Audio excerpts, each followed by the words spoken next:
Hey everyone, I'm Mind, and the first full trailer for Ninjago Dragons Rising Season 4 has just been released. There was a teaser trailer like 2 weeks ago, and I'll be honest, I never actually watched it. I was traveling at the time when it came out, so I couldn't film a reaction video, and I was waiting to film about it until I got home, but then when I got home, the LEGO Pokemon sets arrived, and while I love Ninjago, I was incredibly excited for this, so then I was more focused on building them, and I didn't want to watch it in my own time because I wanted to film my reaction.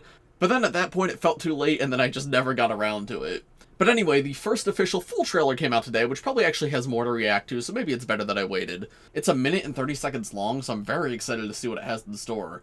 So first I'll hit play and you guys can see my first initial reaction to it, and then we'll go back through, somewhat frame by frame, and see if there's any little, background details to point out, to see what this season has in store. Very curious about this one. The minifigures are cool, but Legacy is the big push this year. So I feel like I've not really thought about Dragons Rising Season 4 that much, but we have the elemental monsters, we have the awesome new dragon forms. So let's see what this trailer has to show us. So we're starting with Euphrasia fighting. Ooh, the mutation monster looks cool. The Ninjago Dragons Rising, but it's green for some reason. All realms are connected, even before the merge. Source energy flows through all people. I thought I'd reached my true potential.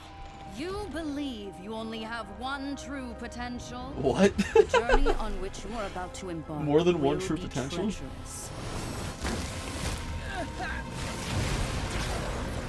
What is that thing? They Ooh, are tar beings of monster. rage and destruction. Okay, so it is tar powers in the show. That's The cool. foolish ninja have set in motion their own downfall. Are they fighting wildfire? Find the weapon. Let nothing stand in your way. You have no idea what happened to our powers? No idea. We've got to do this the old-fashioned way. Take black and white pictures? No. Classic ninja I love moves. wildfire. Zane's still in a storm suit. Actually, they're all in their old suits for some reason. I need to remember my forgotten memories. Okay, so they're doing the J memory Things you'll thing. never understand, Jay. That's your dad? Frank's dad, yes! Pleasure is all yours.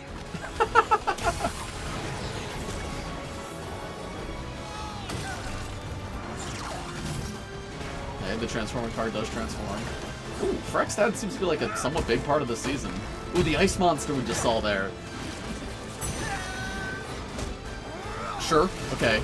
Ryu standing up. Interesting, interesting, very interesting.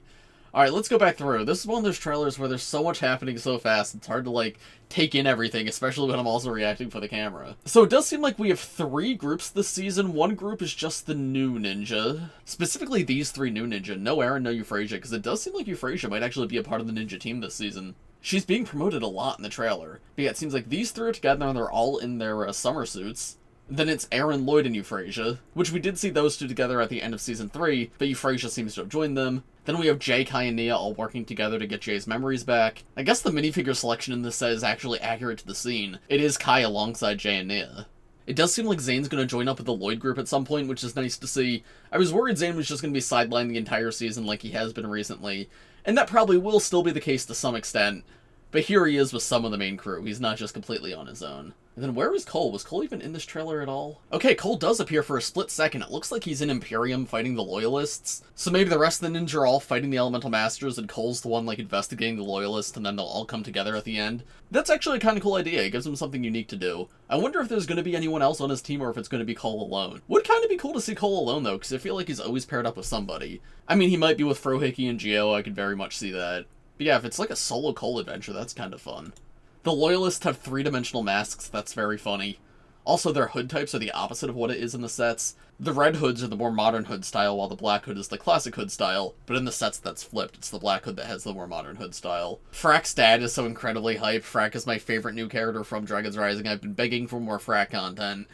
And it seems like we're going to have a pretty big Frack focus this season if his dad's a major character. He's got speaking lines in the trailer, and there's multiple shots of Frack with his dad. I'm very curious where they're going to go from here. It is a little funny that Frack's dad looks exactly the same as him, just with purple eyes. But hey, I guess this gives them more reason to make a new head mold for Frack, because then they can use it for his dad as well. Just give him purple eyes instead of the green eyes. There was that line at the beginning about having more than one true potential. Very curious what that means. I don't know if I love that for Ninjago lore. I think the idea of true potential is really cool. Like finding what's missing within yourself and unlocking your powers through that. It is a little silly in the grand scheme of things when you think about like the ninja discovered their true potential in the first 10 episodes of season 1 and now we're on like the 19th season of the show. So it makes sense for there to be something like greater than that to discover more powers. But I don't know if that needs to be tied into true potential. I feel like you could have done that idea without calling it a second true potential. That is just a line in the trailer though, so we could see how it's actually executed. I'm not going to pass too much judgment just yet.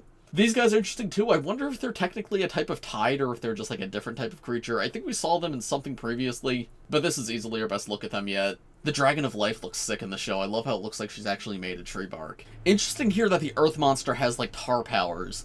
Because when I was at Fan Media Days, they actually didn't call this guy the Earth Monster. They referred to him as the Tar Monster. But then when we got the sets on the box, it said Earth Monster, so that's what we switched to calling him. But yeah, it seems like Tar Monster was the intent here. That's the powers he has in the show. So something must have changed at some point in the development, and his name was changed. I'm curious if they call him by name at all in the show, what they're going to call him. But yeah, Tar as a power is so much more interesting than Earth, because now it's not the exact same thing that Cole has. No, it's like an actually unique idea instead. The mutation monster looks sick. I love the giant tentacles on his back that he walks around with, like a sort of Doc Ock style thing. But then his legs are completely hidden. He doesn't have legs at all, in fact, it looks like. And his claws are like built into his arms, so that's very freaky. It also looks like there's multiple copies of each elemental monster, because you can see the acid snake back there as well as 2 other tar monsters. So these are not like unique characters, there's a bunch of each of them probably. In this scene, Sora and Frack are fighting Wildfire. Really curious what's going on there. Is this like a training exercise? Is Wildfire doing something that's annoying them so much they're gonna fight her like this? I don't think she could do anything that would make them do this. Or is she like mind controlled or something? I don't know. It doesn't really look like training. Like, they seem like they're actually fighting, but it's a short clip, so we don't know. The Loyalist leader, I think their identity is pretty clear. I mean, we know what it is from the sets, but yeah, the voice acting here makes it pretty clear as well. So if you guys are upset that the set spoiled it, I don't think it's a huge deal, because I think it's pretty clear from the voice who it is. What happened to our powers? This is interesting. So Wildfire's power goes off, and then the 3 of these guys all look at her. But it's weird, the mutation monster's not, like, actively attacking them. He's reacting just like Sora and Frack. I really wonder what the deal is there. What's going on with that? This doesn't look like the same scene where they're fighting Wildfire either. But maybe the mutation monster has some sort of mind control powers in some way? Acid Snake also looks sick. I like that he actually has the little snake tongue. There are things you'll never understand, Jay. That's also interesting, the idea that the administration actually, like, intentionally caused Jay to lose his memories. Because I was under the impression that it was just an accident. Something happened, he hit his head, and that's where he woke up. But this character saying this makes it sound like no, he was intentionally chosen to lose his memories and become a part of the administration. Very curious. I am excited to get Jay's memories back, though. While I think Jay missing his memories has been a really cool plot, I mean, we're on season 4 at this point, I think it's time. It's going to be cool to have Jay back as a ninja again, because we haven't had that in 4 years. But yeah, we know that's happening because it's on the poster, which we will take a look at in just a moment. I know I said it before, but Frack's dad is so exciting. I love this guy. We're really, really looking forward to seeing what he has in store. I'm happy to have any Serpentine content. And I'm very, very curious about what's going on in this scene. What's this strange Rider Rod? Why is everything all, like, messed up and corrupted? And then here in this shot, you can see the new version of Cole's Golem form in the show, as well as the Ice Monster and the Fire Monster. I don't know if that's going to be their actual names because, like, Acid Snake is not Water Monster, right? And Mutation Monster is not Life Monster.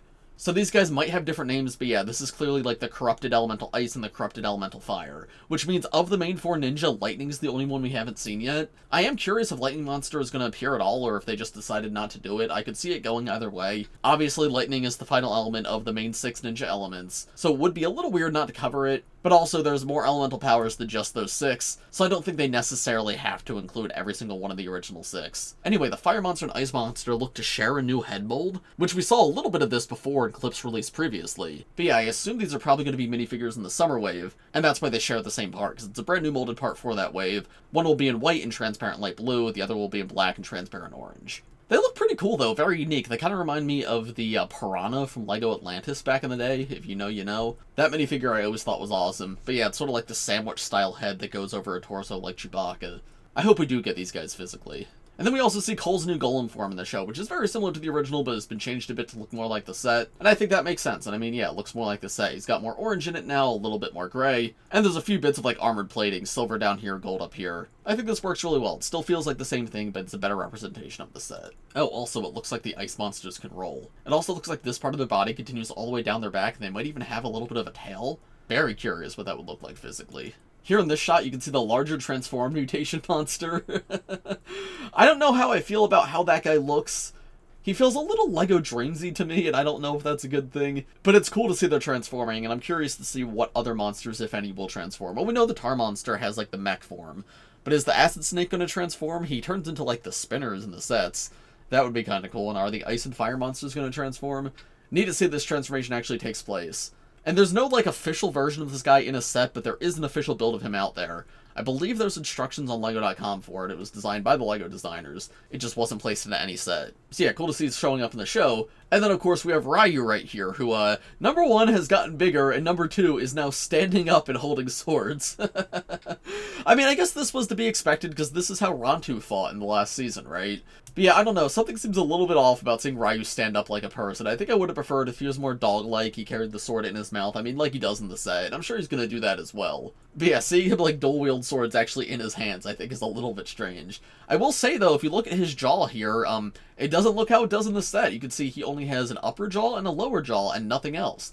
There is no weird, like, texture here to add a third jaw. So I was correct in saying that, no, the official set jaw is just not well done. Because, yeah, this is how it's supposed to look. Upper jaw, lower jaw, and nothing in between. The actual, like, 3D model for Ryu does look really cool, though. And then we see a quick shot of Dragon form at the end, which actually has the Dragon Power eyes, which is so exciting to finally see. Those have been coming in sets since the first Dragons Rising wave in 2023, but we never saw them in the show. But yeah, they're finally going to be canon here on the Dragon forms.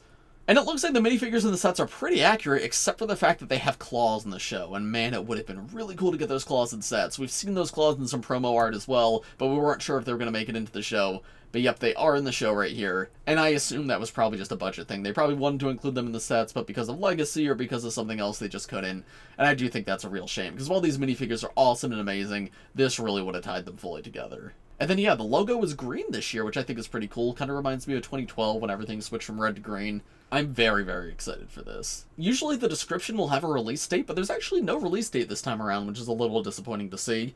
I assume it's coming out sometime before June, but when that is, I can't tell you. March, April, May, my guess is probably April, right? That's usually when it comes out. And it's, of course, most likely only going to be part 1, part 2 should be later in the year. But yeah, normally when they release the first trailer, they also reveal the release date, so I wonder why they didn't do that. And then finally, before I end this video off, there is one more thing I have to show, because over on Instagram, LEGO actually posted the first official poster for Ninjago Dragons Rising Season 4. This is very cool to see, gets me super excited. A bit weird how it's laid out, I'm very curious about it, because front and center we have Sora and Cole. And as we just saw in the trailer, it doesn't seem like Cole's gonna have too major of a part. He's the character who's in the trailer the least. So I wonder if there's an actual reason why he's front and center, or if that's just how it laid out. He's also in his dragon form here, which is really cool to see. He also has those claws that are colored to match his outfit. We see dragon form Kai here too, which is actually different from the one in the sets. He's got like orange highlights when he has dark red highlights in the sets. I do like the dark red Kai, but this would have been really cool to get. Dragon form Lloyd as well up here. They're, of course, all using those Dragon Power faces, which are canon for the first time. And then, yeah, this is how we know Ninja J is coming back. I mean, he was already in sets, but here's a look at him actually in the show. Though he does still have, like, the rogue lightning daggers. So maybe this is a little bit of both for him. Zane's in his dragon form as well, with the tail coming down. That looks super cool. And he's also throwing a shuriken with the claws. That's funny. Also different from the sets, he looks to have a fully white mask, instead of having that light blue up there. Though the blue is still on his arms. Ryu's in the middle of the poster, holding the sword like a person. It's weird to me. I don't know. I would have preferred he stayed a little more animal-like. Have him hold the sword in his mouth. I like the idea of Ryu being a ninja. I think that's really cool. But he's a dragon. Have him actually act like a dragon. I don't really need the dragon to act like a person. I don't know. This feels a little bit odd to me, especially seeing him so front and center. We've got the transformed version of the mutation monster here with, like, the katanas in his hands. We got the Loyalists. We have, like, the Life Tides, or whatever these guys are going to be. The Arc Dragon of Life right here. Earth Monster, of course. No Acid Monster, Ice Monster, or Fire Monster on this poster. And then in the back right here, we have the Loyalist leader as, like, the big grand villain of the season. No Euphrasia on the poster either, which is interesting considering how prominent she is in the trailer. Aaron is in his new suit, though, of course, Sora, Frack, and Wildfire do not have new suits. Glad to see them at least still featured, though. Which you might expect to be a given, but I don't know. They didn't come in any sets in January, these two. So I'm glad they're still getting some level of focus. But anyway, I think I'm going to end the video here. I have to get to filming because the Lloyd's Titan Mech Legacy review should be coming tomorrow, so stay tuned for that. As for this video, though, if you enjoyed it, make sure to leave a like on it, subscribe to the channel if you're new. Come over to Instagram and give my comment a heart. I need more support over here. If you enjoyed this video, make sure to leave a like on it, subscribe to my channel if you're new. Thanks for watching, everybody, and I will see you all in the next one. Bye.